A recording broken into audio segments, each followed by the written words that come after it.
सिंध और पंजाब की 5 जेलें काटी हैं। लाल किला हुआ करता था, मैं उसके ज़ेरे ज़मीन एक ऐसे कमरे में बंद रहा, केबल में बंद रहा, लोहे का जिसका दरवाज़ा था।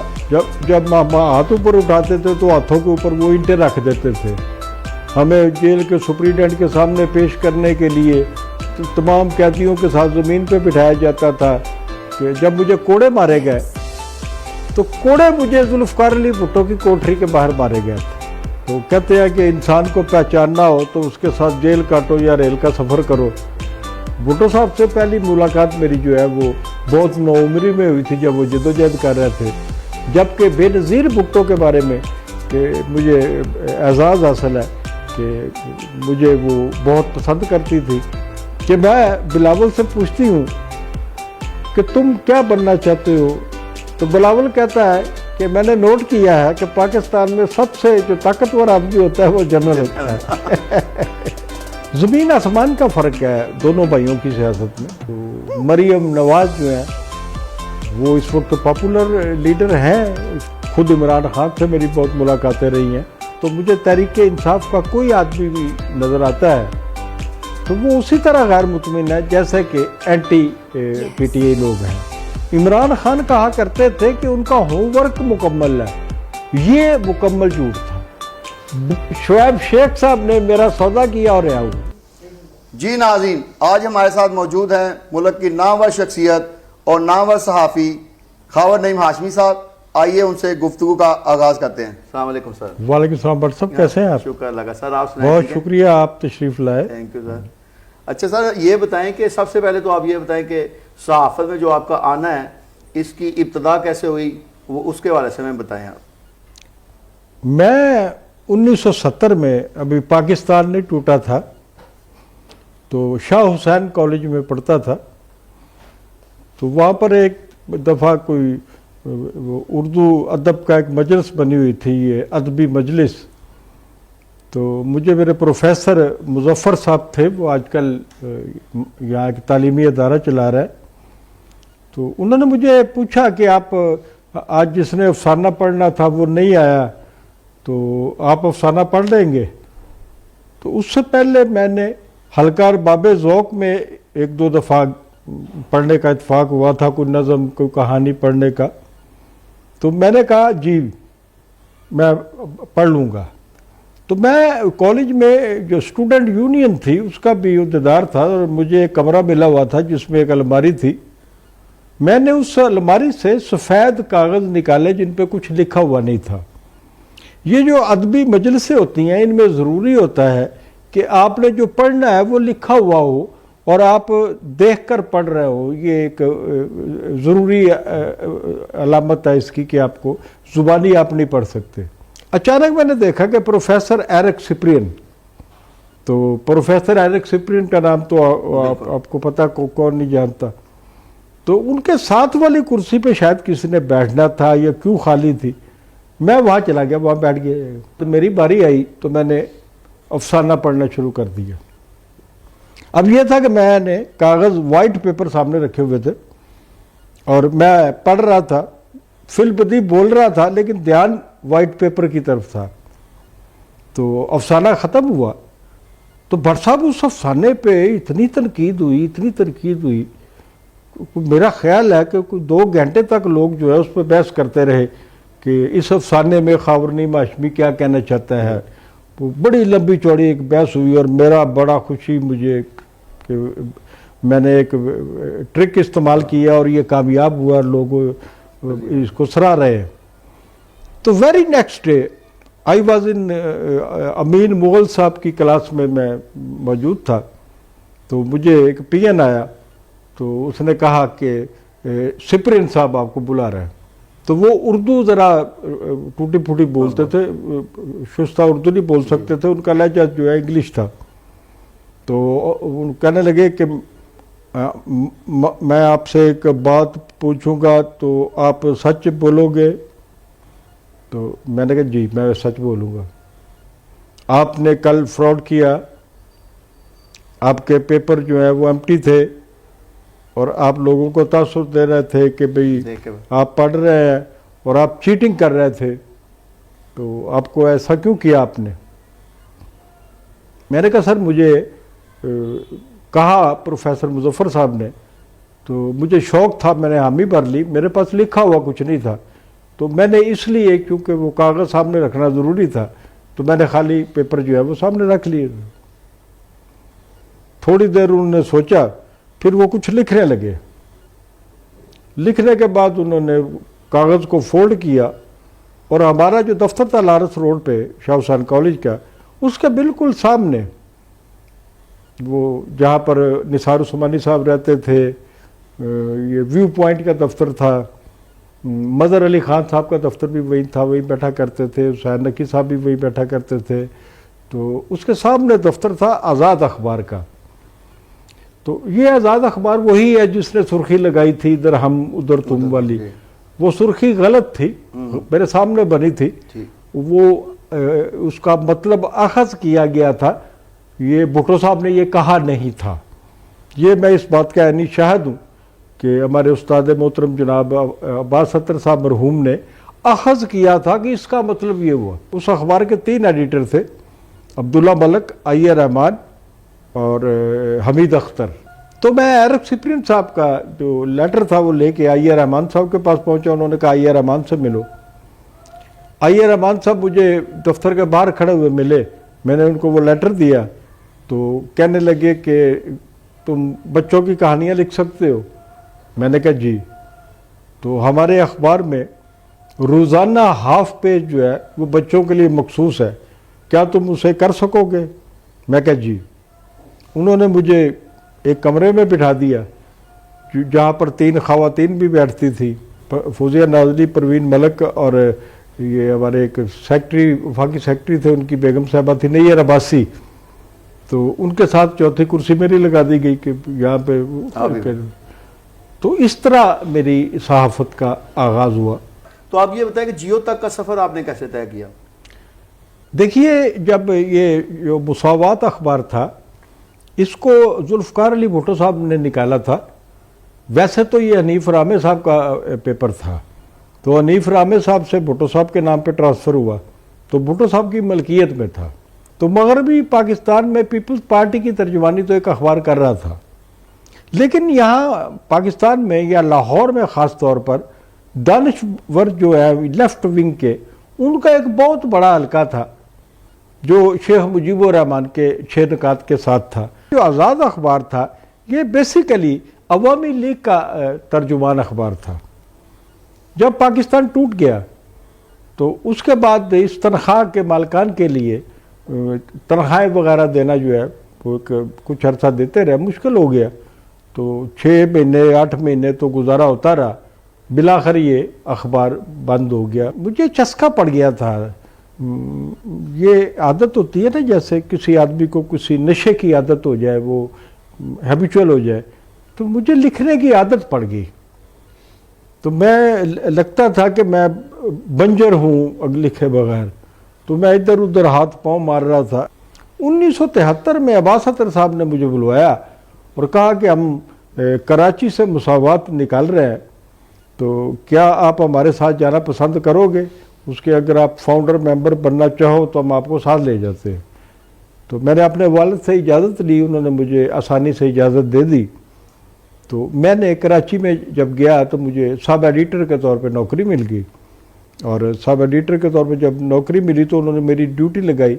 क्योंकि मेरे वालिद का ताल्लुक़ फिल्म इंडस्ट्री से था, तो उनका ख्याल था, शौकत सदीकी साहब हमारे वहाँ के लोकल एडिटर भी थे और all over editor in chief भी थे, शौकत सदीकी साहब खुदा की बस्ती वाले जो है।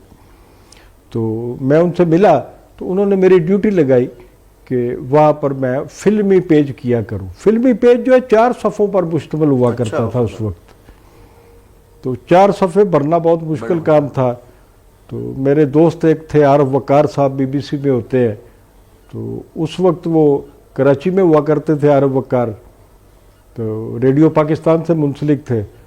और मेरा जो अखबार है मुसावात कराची का, वो इतना मकबूल था कि मेरा ख्याल है लाहौर का फिल्म एडिशन उतना मकबूल नहीं होगा जितना कि लाहौर के निगार खानों में उस वक्त जो है कराची का फिल्म एडिशन पढ़ा जाता था। मेरे वालिद जो है वो एम इस्माइल साहब का बहुत एहतराम करते थे, तो ये दोनों अक्सर लक्ष्मी चौक में किंग सर्कल होटल हुआ करता था, जहाँ पर सारे फिल्मी लोग बैठा करते थे, फिल्मी लोगों का वो डेरा था। तो मेरे वालिद साहब के लिए वहाँ एक मेज़ मखसूस हुआ करती थी, वो उस पर कोई और नहीं बैठता था। तो एक दिन मैं मुसावात कराची के न्यूज़ रूम में बैठा हुआ था, तो किसी ने मुझे कहा कि लाहौर से तुम्हारा फ़ोन है। तो मैंने फ़ोन उठाया तो दूसरी तरफ से आवाज़ आई, काका। तो मैंने आवाज़ पहचान ली, ये एम इस्माइल साहब की आवाज़ थी। अच्छा। तो कहने लगे, काका तेरा प्यो बड़ा उदास है, तू वापस लाहौर आ जा। तो जब ये बात उन्होंने कही तो मैंने कहा अच्छा पाजी। तो मैं फौरी तौर पर शौकत सिद्दीकी साहब के पास गया और कई दिन मुझे लगे उन्हें मनाने में कि मुझे लाहौर ट्रांसफ़र कर दिया जाए। बिलाखिर उन्होंने मुझे लाहौर आने की इजाज़त दे दी और मुझे लाहौर में सबसे पहले लाहौर में मुसावात का एक वीकली रसाला भी था, नुसरत, उसमें बिठाया गया। जब आप फिर लाहौर आ गए तो उसके बाद आप कौन कौन से अदारे में फिर रहे और उनकी कुछ यादें हमें बताएं। देखिए, लाहौर में मैं मुसावात का जिक्र कर रहा था, तो ये तारीख़ जो है वो उस वक्त तक मुकम्मल नहीं होती जब तक मैं इसको आपको थोड़ी सी डिटेल ना बता दूं कि इसके बाद 1977 में मार्शल लॉ लग गया। जी जी जी। तो जब मार्शल लॉ लगता है तो Pakistan federal union of journalist जो है वो पाकिस्तान में 100 से ज़्यादा अखबारात और जराइद जो है वो बंद कर दिए गए इस इल्ज़ाम में कि ये ज़ियाउल हक़ के मुखालफिन हैं। जी जी। तो उनमें अखबारात भी थे, मुसावात भी था, सिंधी अखबार जो है अल हलाल भी था, अल फतेह भी था, मेयार भी था और बेशुमार अखबारात। तो इससे सैकड़ों लोग जो है बेरोज़गार हो गए थे।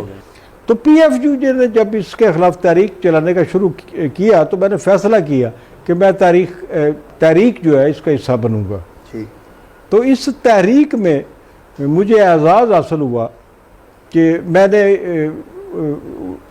1978 से लेके 1982 तक 5 साल तक सिंध और पंजाब की 5 जेलें काटी हैं। कि आप उन बहुत महदूद सहाफ़ियों में शामिल हैं जिन्होंने जेलें भी देखी और शाही किले की भी ये शाही किले में भी रहा हूँ। एक वारस रोड पे एक लाल किला हुआ करता था, मैं उसके ज़ेरे ज़मीन एक ऐसे कमरे में बंद रहा, केबन में बंद रहा, लोहे का जिसका दरवाज़ा था कि ना आदमी खड़ा हो सकता था ना लेट सकता था। तो वहाँ भी मैंने बंदिशें जो है वो बर्दाश्त की। अच्छा, इस दौरान आप पे तशद्दुद भी किया गया? देखिए, तशद्दुद ज़रूर हुआ, इसमें कोई बात नहीं। मैं आपको बताता हूँ कि मुझे वो जब तफ्तीश के लिए ले जाते थे, गर्मियों के दिन थे, तो ऊपर छत पे ले जाते थे, तो मुझे अपने कहते थे कि अपने घुटने जो है वो फोल्ड कर लो जी। आपने घुटने फोल्ड किए तो फिर कहते थे अपने हाथ ऊपर उठा लो। जब हाथ ऊपर उठाते थे तो हाथों के ऊपर वो ईंटें रख देते थे, तो उसके बाद सवाल जवाब शुरू होते थे। इस किस्म का बाज़ लोगों का कहना है कि इससे भी ज़्यादा तशद्दुद हुआ। अभी एक हाल ही में एक आदमी ने बहुत सारी कहानियाँ बयान की हैं, रेप की कहानियाँ भी बयान की हैं। ख़वातीन भी वहाँ बंद होती थी। जब मैं था वहाँ उस वक्त भी नामवर ख़वातीन भी, सियासी ख़वातीन भी वहाँ पर बंद थी। तो मेरे साथ जितना तशद्दुद हुआ वो मैंने आपको बताया कि इस तरह वो मुझसे इंटरोगेशन किया करते। अच्छा, लाहौर के शाही किला के अलावा जो 4 जगह जहाँ आपको रखा गया उनके बारे में थोड़ा सा बता दें। मैं साहिवाल जेल में रहा हूँ, लाहौर की दोनों जेलों में रहा हूँ, कराची जेल में रहा हूँ सेंट्रल में, मैं हैदराबाद जेल में रहा हूँ। तो यहाँ पर मुशक्क़त करवाते थे हमसे। अच्छा, आपका वो इरादा जो कहते मुशक्क़त होती थी हमें। हाँ। इतनी सख्त आपने जो है ना वो झीली, कैद झीली, तो इस दौरान आपका जो इरादा था वो मुतज़लज़ल नहीं हुआ? कभी भी नहीं। लेकिन एक बात ये ज़रूर है कि हम तो इनोसेंट थे, हमें तो कोई खौफ नहीं था। इसके बावजूद कि हमारी ज़िल्लत की जाती थी, तौहीन की जाती थी, हमें जेल के सुप्रिटेंडेंट के सामने पेश करने के लिए तमाम कैदियों के साथ ज़मीन पे बिठाया जाता था। हमें कहा जाता था कि अपना सामान, अपने बर्तन लेके अपने आगे रख लो और सर झुका लो, वो साहब जो है मुआयने के लिए आ रहे हैं। इस किस्म की ज़िल्लतें जो है वो हम बर्दाश्त करते थे। मैं नहीं करता था, बहुत सीनियर लोग जो उस ज़माने में होते थे उनके साथ भी पॉलिटिकल लोग, साफ़ी लोग जो है, उनके निसार उस्मानी साहब हों या मिनाज बन्ना साहब हों, हफीज़ राकब साहब हुआ करते थे, बड़े बड़े नाम थे उस ज़माने में जो टॉप के लोग होते थे। हालांकि मशरक जो है, इमरोज़ जो है, पाकिस्तान टाइम्स जो है वो सरकारी अखबारात थे, लेकिन हमारा साथ जिन लोगों ने दिया सरकारी जो अखबारात थे, इनके कारकुनों का बहुत बड़ा एक टोला था जो हमारे साथ मौजूद था इस जदोजहद में। अच्छा, सियासी लीडर आपके साथ जो कैद व बंद की सहूलतें जिनको मिली, उनका कुछ बताएं, उनके साथ आपसे आपकी जो मुलाकातें हुई इस दौरान, उनके हवाले से बताएं। देखिए, ये बड़ी तल्ख यादें हैं। कुछ में सियासतदान नंगे भी होते हैं, जेल में जाकर वो कितने उनका जो इनर है वो बाहर आ जाता है। तो कहते हैं कि इंसान को पहचानना हो तो उसके साथ जेल काटो या रेल का सफ़र करो तो आपको आदमी की असलियत का पता चल जाएगा। तो लेकिन मुझे एक एजाज़ ज़रूर हासिल है कि जब मुझे कोड़े मारे गए तो कोड़े मुझे जुल्फ़िकार अली भुट्टो की कोठरी के बाहर मारे गए थे। मैं बेहोशी के आलम में था, तो मुझे एहसास हुआ कि कोई मुझे नाम लेके पुकार रहा है। अच्छा। तो बेहोशी के आलम में मैं पूछ रहा हूँ कौन कौन कौन। तो फिर एक मैंने देखा, एक आदमी जो कैदियों के लिबास में था मुझ पे झुका हुआ था। तो उन्होंने कहा कि वो कैदी ने कि मैं जुल्फ़िकार अली भुट्टो साहब का मुशक्कती हूँ, तो उन्होंने आपको सलाम भेजा है और कहा है कि उन्हें ख़ावर नईम हाशमी को कहिएगा कि मैं जानता हूँ कि आप मेरे अखबार में काम करते हैं और मेरे अखबार के वर्कर हैं और मैं आपको सलाम पेश करता हूँ। ये एक वाक़या जो है ये मेरे लिए बड़ा एजाज़ था। और उसके बाद कभी आपकी भुट्टो साहब से मुलाकात हुई? मेरी बहुत कम मुलाकातें हैं जी भुट्टो साहब से। उन साफ़ियों में नहीं हूँ जो कहते हैं कि मैं भुट्टो के साथ बैठ के ये किया करते थे, वो किया करते थे। भुट्टो साहब से पहली मुलाकात मेरी जो है वो बहुत नौउम्री में हुई थी, जब वो जदोजहद कर रहे थे। ये 67-68 का ज़माना था। वो मुजफ्फरगढ़ का एक एरिया है अलीपुर, वहाँ जलसा करने गए थे। तो मैं वहाँ की जो मुकामी पीपल्स पार्टी की इंतज़ामिया थी उनसे झूठ बोल कर के मैं पीपल्स पार्टी लाहौर का अहदेदार हूँ। अच्छा। तो उन्होंने मेरी बात तकरीर करा दी।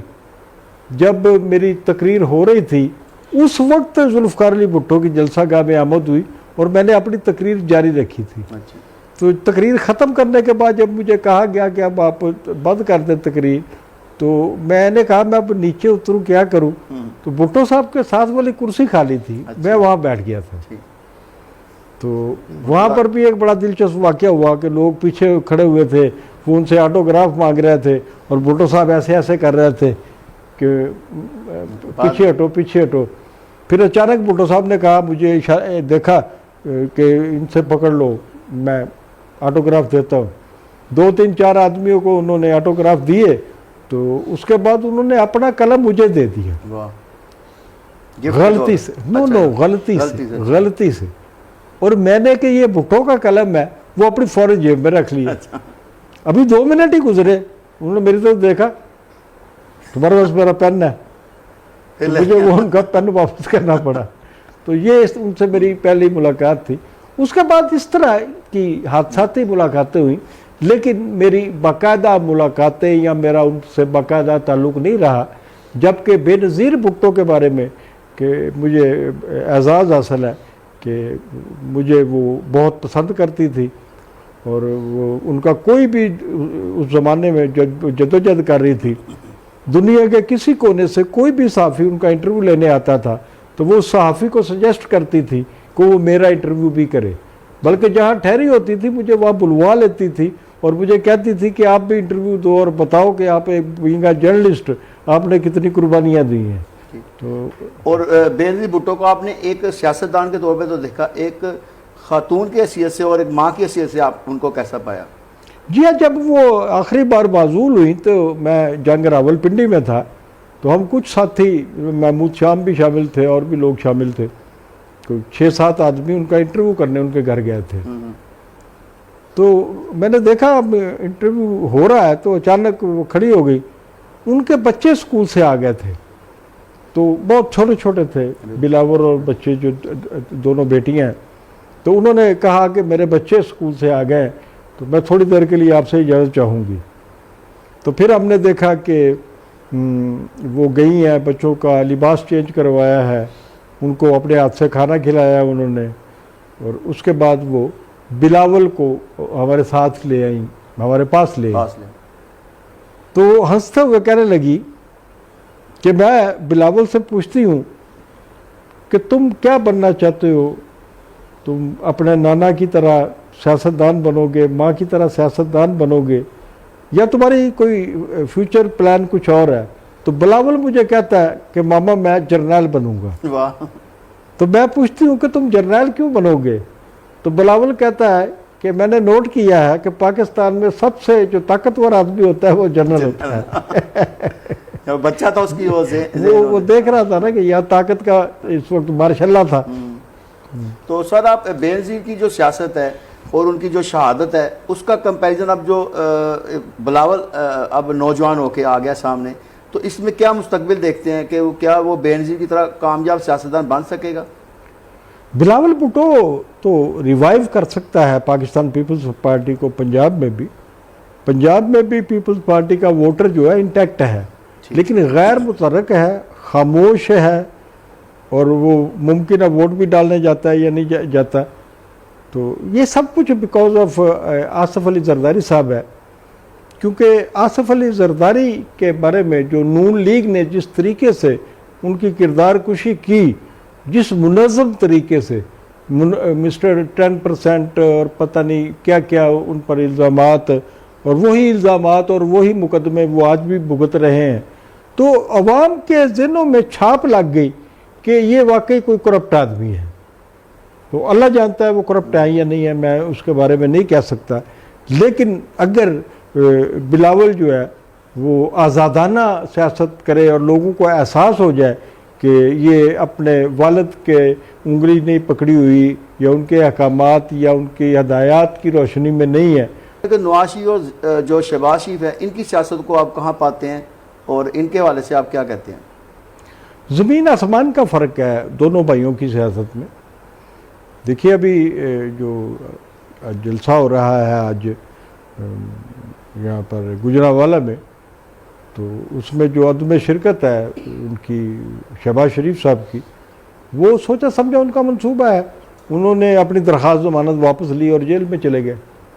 और मेरा ख्याल में कि ये अच्छी पॉलिसी थी, शायद ये हदायत नवाज शरीफ साहब ने उनको दी हो कि आपने ज़्यादा मुतहर्रिक नहीं होना, तो आप अपनी ज़मानत का वापस ले ले। तो मरियम नवाज़ जो हैं वो इस वक्त पॉपुलर लीडर हैं।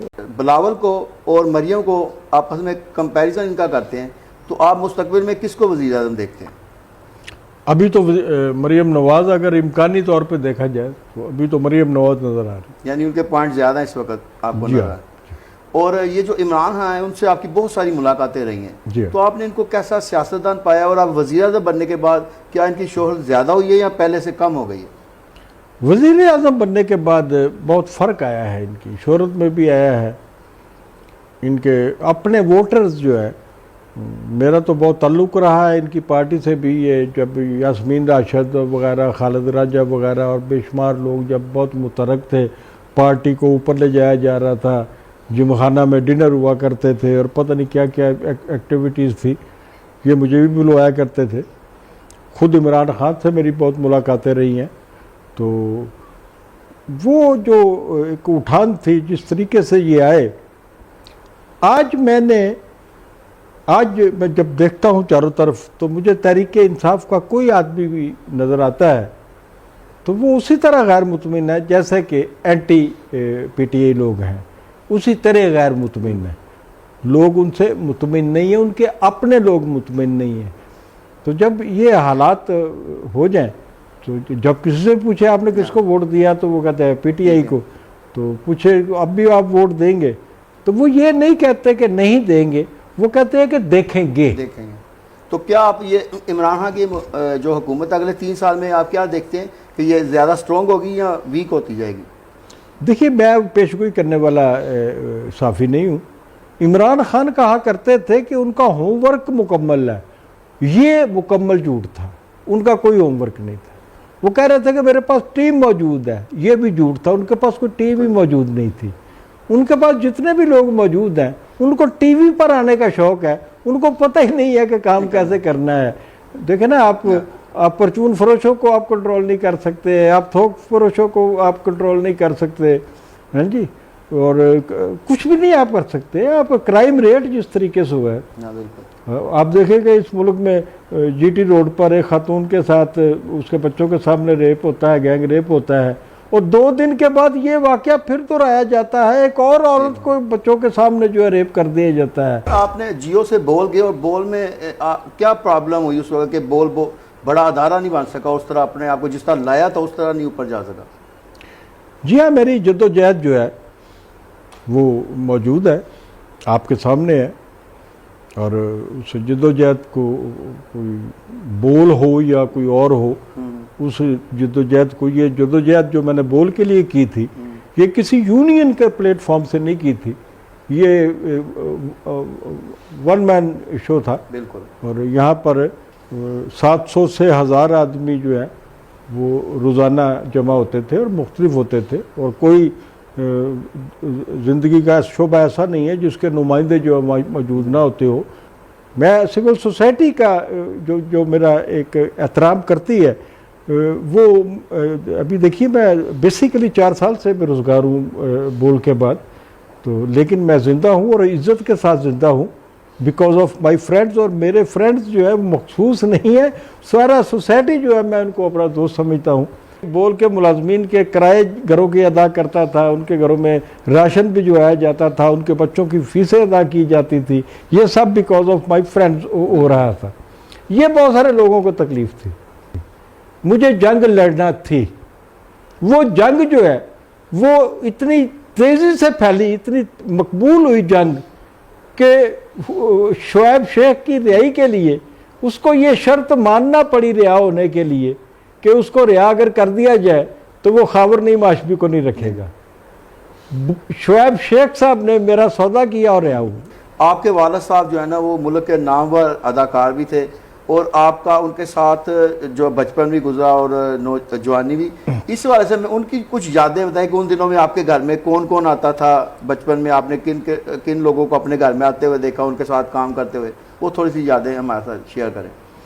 देखिए, हमारा जो घराना है ये घर फिल्म घराना नहीं था, ये एक नॉर्मल घराना था, और हमारे वालिद जो है वो ठाट बाट से रहने के आदी नहीं थे, वो आम मोहल्लों में रहते थे। जैसे मेरा बचपन, मेरी पैदाइश भी मुजंग की है, तो मुजंग में हम बहुत अरसा गुजारा, उसके बाद इछरा में हमने बहुत तवील अरसा को 30 साल हमने गुजारे।